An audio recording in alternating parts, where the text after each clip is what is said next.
Hey guys, Chris Napper from West Virginia. Going to show you some shallow in the future. I've got some more videos coming up. Talk to George on some things to cover, and I'm going to make some videos when the season starts up about some wide receiver drills we do and some things I think you really need done to really make the air raid offense go well. Like in the past, I've said earlier, I've been coaching in the air raid since 2007, so I've been around a bunch of great coaches and players, and uh, been fortunate enough to learn some things over the years, so hopefully I can help save you some headache and some time, help you become efficient, especially at the receiver position. One thing I want to talk about today is my second favorite play in the air raid, which is actually the shallows. George and I, we call it 90X. You know, we're from the old school mummy language, so we're like blue and blue flip guys. That dates us a little bit. But this one's out of Ace, and I just want to talk about some of the finer points that we do to really make this play go. Um, One thing I like to rhythm the Z route.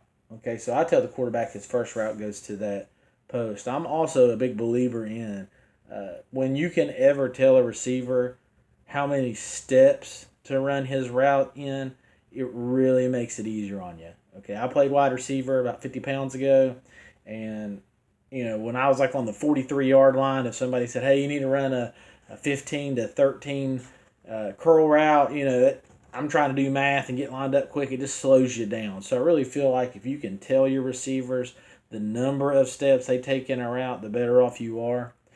So we tell our Z he's got to make that post route within 7 steps.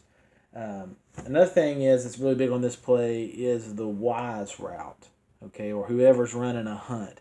I teach a true hunt route, okay. I know some guys say run a dig, and it can turn into that, but there's going to be one thing that's going to give you an idea of which one you're going to run, and that is once he outside releases this Sam linebacker, and that's a big key to this play, is this guy has to outside release, and he needs to be 8 yards from the offensive tackle. All right, so you can drill that. But as he outsides release him and stacks him, he needs to start getting his eyes towards the next inside linebacker, okay, or the Mike. And if this Mike comes down hard, he can continue to dig that down, okay? If he floats towards us, we need to throw our elbow and come flat and keep working down our path down here on the dig route.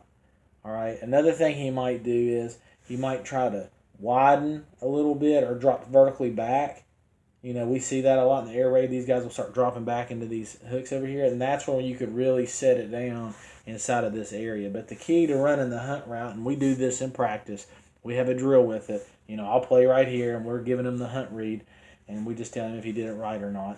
A lot of times you'll see him try to collision this shallow route, which is great because then we'll just throw it behind him. Another key to the route is we put our X on the shallow or the Z. I think I like it better that way when you got the outside guy doing it. But you really want him to run through the heels of the D lineman.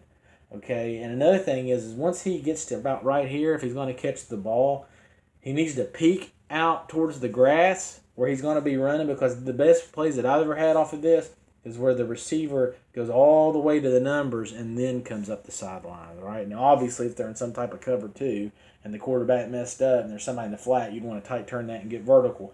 But this is kind of like one of the rule breakers for the air raid offense. Almost on everything else, we tell them, hey, it goes back to the noose drill. As soon as you catch it, stick that foot, put your ear on your shoulder, and tight turn up the field.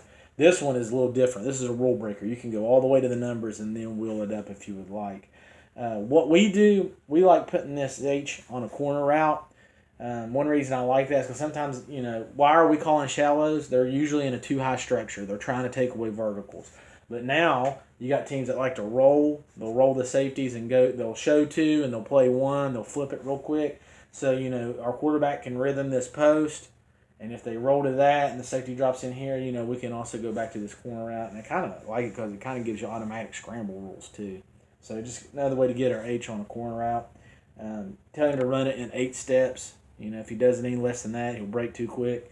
And then, of course, we have our running back swinging out of the backfield, checking some things out. So just kind of some key points on what I think is important in shallow. It's a great play. It's an easy read for the quarterback, easy for the receivers. The receivers will like it. But like I said, the key to this route really comes off of this Y. He has to be 8 yards. He has to outside release, and he has to read the mic. And if he don't come flat, he's going to pay for it later. So getting him flat on the dig, because a lot of these times these guys will try to drift this thing, and they'll get up in these safeties almost like double post, and he'll get murdered. You want to make sure that he throws his elbow.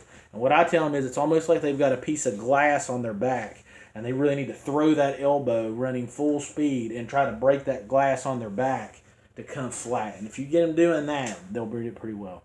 All right, guys, so like I said, in the future, I'll be covering some wide receiver stuff on some more routes. If you guys have questions, feel free to get a hold of me. I'm on the classroom stuff anytime, and spin it to win.